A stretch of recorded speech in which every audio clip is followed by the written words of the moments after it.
Hello, welcome to this channel. My name is Diana. This is the School of Expansion. Today we are going to talk about how to deal with our emotions and respond instead of react, regardless of our attachments. Of course, the attachments are very important because those are our ways to handle our emotions. And I can say that actually an attachment is an emotion itself, because you feel attachment, so you feel a connection, and a connection, it's an energy that you feel within your body. And emotions, as per the real signification that comes from the Latin word emovere, mean energy in motion. All of these energies that you have within your body can work to free you or to put you into a beautiful golden jail or make you feel trapped. So even if you talk about attachment styles, and there's a lot of people that say, okay, I have an anxious attachment or an avoidant attachment. The big problem is that we all have avoidance, because when you have an anxious attachment, you are trying to get the other to give you what you are not giving to yourself, so you are disregarding yourself, you are avoiding yourself, and the avoidant is actually, well, avoiding as per se, right? They're avoiding already.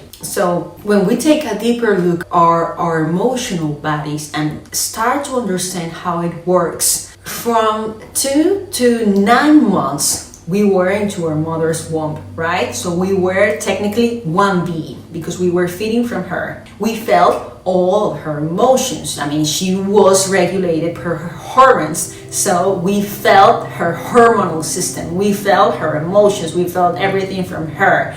And that became a big important part of our emotional imprint. Our emotional imprint is the energy in motion that you inherited and that you came to this life to surpass, to overcome, to understand, and to get power from, not lose power from. And then from 0 to 7 years old, your emotional body is already developed. We have more than one body. Yeah, meanwhile, your emotional body is already developed, like experiencing the world.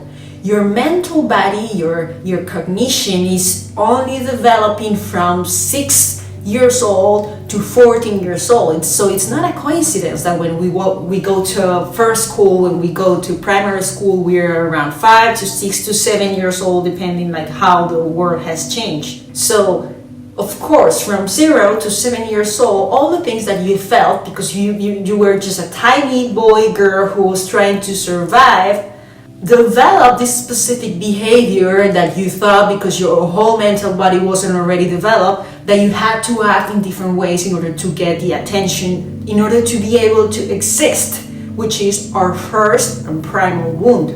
To avoid that void that you think that is bad because you felt uncomfortable when you were a baby, then we created this mask that doesn't allow us to feel like natural beings, like to be again this outstanding and gracious and happy little kid. We believe that we either had to give and give and give in order to gain again back that attention, that love, in order to be able to exist, or we avoid our emotions and at the same time like trying to act like, okay, yes, I'm accepting this, I'm a quiet kid, and then anyway I'm not feeling anything because I was told not to feel because it was bad, because society told me that it was bad. Doesn't really matter how is our mental understanding of this, because our mental body developed from afterwards.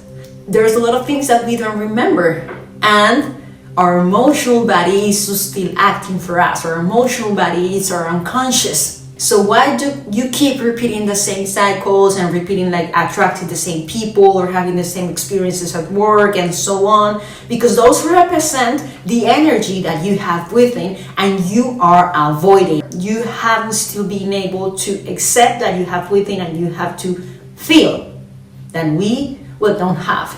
That is better for us to feel. You say, no, I'm feeling, and what's that? But are you feeling from your mind or are you feeling from your heart? Because the emotions are energies within your body. They are not concepts within your mind.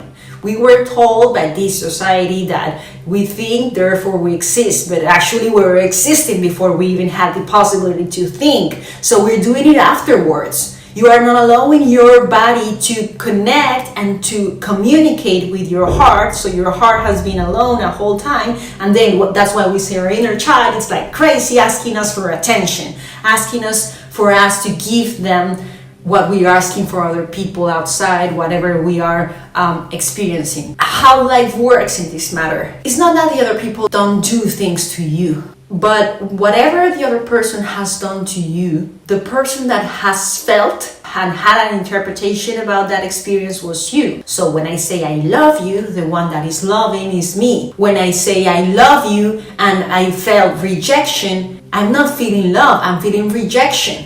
I mean, you're following me? So if I say I love you and then I feel rejected, I'm not feeling love anymore, I'm feeling rejection. So from that rejection is that I'm reacting towards other people. And I'm not allowing myself to feel my emotions, to quiet a little bit our minds, or even with the help of our minds, and pay attention to our bodies and to the energy within our bodies that is actually trying to communicate us all the things that we haven't paid attention since we were children. The first thing is like to say to yourself that you're not anymore in a survival mode. But this is so hard to comprehend. A lot of people think that they have to think in order to stop feeling bad. Maybe you don't have to think.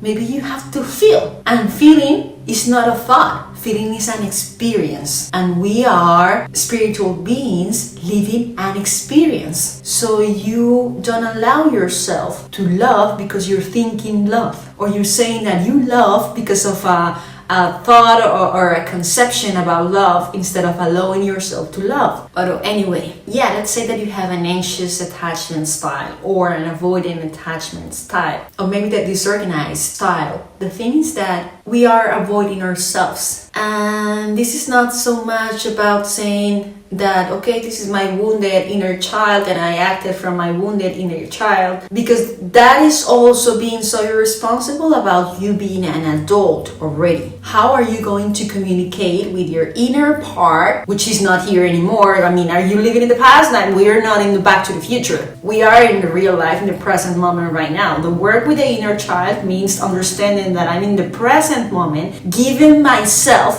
what my inner self thinks that lacks. So I'm going to be my parent and my mother from this age, telling myself that I'm gonna be with me here now, feeling what I have to feel, instead of projecting to the others to give me all that attention. Every time that we just yell, every time that we are making like all of that, is the part of us that is actually saying all of that to us to pay attention to us. Oh, no, he doesn't love me. The one that's saying, no, he doesn't love me. The one that does not loving you is yourself. The one that is telling you to love you, it's you, within you. Or no, maybe I shouldn't pay attention to the things that I have, or maybe I won't pay attention to her. I won't pay attention to all of these things. Or maybe you're just criticizing, how the avoidance work. That they do criticize or ghost or disregard, and they don't even realize that they are disregarding themselves. When you go deep within your own therapy, what really happens is surrendering and accepting that it's not that much about which style I am, because already I am projecting, or I am trying to put words into what is not about words. It's about feeling, it's about an experience. And again, I am trying to put myself into a box and put the other people and the others into a box, when we were put into boxes when we were 6 years old. And that is our biggest wound. So instead of putting yourself or the others into boxes, get out of that box and put yourself together and feel what you have to feel. And that's not something that I can communicate. No one maybe can make you feel that, because it's not about understanding at all. This is not about the way that we were educated with that over masculine, negative way of acting. That's why we are lacking so much our feminine energy. Male or female doesn't really matter, which is to stay quiet and allowing our body the biggest intelligence, because it's a universe within us. The one that says, oh, I'm breathing. Who's the one that is breathing? Do you think that the voice that you have here is breathing? Or do you think that you control your heartbeat? That's the ego, that's the personality you created. That's only, the neocortex part of your body that's talking alone, and you're being controlled like a puppet by that. Not having the humility to accept that the whole energy and life is moving within you, the same energy that is moving the other ones, the life itself. So avoidance or anxious attachers, all of them are trying to control in a false idea or a movie that they can control something. The only thing that you can control is the awareness and acceptance that you cannot control anything. And whenever you accept that, the inner voice comes a little bit and allows you to be guided towards what's best for you. And allows you, instead of acting, because what does the ego? The ego acts and talks and says a lot of things to prevent you from acting. You just have to act. You don't have to say, oh, she's gonna think, oh, he's gonna think, oh, that's the responsibility of the other, how the other interprets their world. So I'm not saying the other doesn't do anything to you. What I'm saying is that you are responsible of what you are feeling, and you are responsible to change the interpretations that you have within. The only thing that the most important thing that was given to us was the freedom to decide. Are you going to be freedom and love, or are you going to be control? Whenever we think that we are thinking, the one that is thinking is not even us. So we make interpretations from the interpretations of the interpreter that is not us. And then we create a lot of dramas of an interpretation of the interpretation of the interpretation. And then again, our minds are controlling us, thinking either about a non-existent future or a past that was created for interpretation after mental interpretation of what we really don't even have idea, because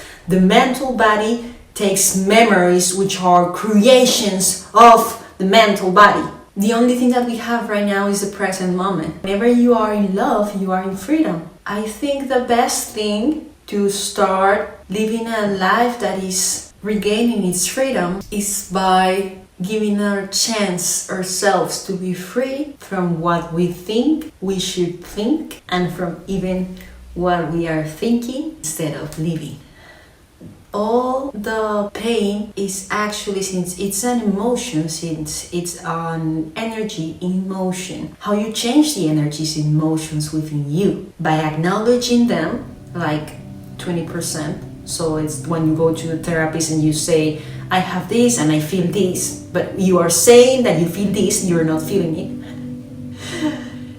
The other 30% is by feeling it, giving yourself the time to feel it, to cry it, washing all of that, letting it flow. And that also works with exercise, because you're moving, you're taking out all of that heat from you. You take all of that heat, because that's combustion that you have within you. You take all of that from within. So accepting, then moving them, feeling them, and the most beautiful one is transforming them. The best artists are the ones that use all of that emotional energy towards creating something. You can do it dancing, you can do it painting, you can do it writing even in a journal. That's a wonderful way to transform your emotions. And the final way, because I forgot, is in Transcendence. So have you seen these parents that after the death of their child, they developed this resilience and then started to help out other parents in order to regain their lives? Well, the act of service is one of the most important parts for you to heal yourself, because you put that emotion towards service. So you're doing the most important thing you came to do in this life, which is being an expression of love. So therefore, if you're not feeling rejection, if you're not feeling pain, and you feel a little bit of gratefulness, then you're experiencing being grateful. Then you are loved. So it's in the contrary. When I said I was feeling love and then I felt rejection, I was feeling rejection. Now I said I was feeling pain, but then I started being grateful. I'm not experiencing pain anymore. Now I am being grateful. So I learned that love is the freedom to take the responsibility for the other to give me what I have to give me. She or he is free to live his own, or her life in order to give him herself the power that she deserves. And I allow myself to feel as an empowered and complete human being. That's why two complete beings two complete beings came together. But well, of course, in relationships sometimes I have something and the other one has something else. I mean, we try to complement because we're living an experience. We all are one. The problem is not that I am trying to accomplish and improve some things while healing, because otherwise you're gonna wait the whole life to heal in order to have a relationship or in order to feel love. That's crazy. You're living right now. You're waiting again, you're experiencing the wait, which is again the void. Allow yourself to have a life. To have a life with richness of love and with richness of emotions, in which I am responsible for my emotions, from my thoughts and for my actions as well. And therefore, if I am with a person that is again responsible for what they are feeling, how they are acting and how they're interpreting their things, then we can heal together. So I just have to look for healed people. And I think that's a little bit of separation thing in that. What's being healed? Or are you already the guru? If you were healed, you wouldn't be watching this video already. Maybe if you are Jesus and you're looking and you're watching this video, thank you so much for giving me that pleasure. If you're Buddha and you're watching this video, thank you so much. I am humble for you watching this. But if you are not those enlightened beings and you are still living in the 3D, then you are still learning. And we all are the same. And that mask for looking someone that is perfect is your own wound that is separating you for sharing your light with the other people and allowing the other people to share their lives as well. So I hope this works as it works for me as well. And thank you so much for watching and for following me. Bye bye.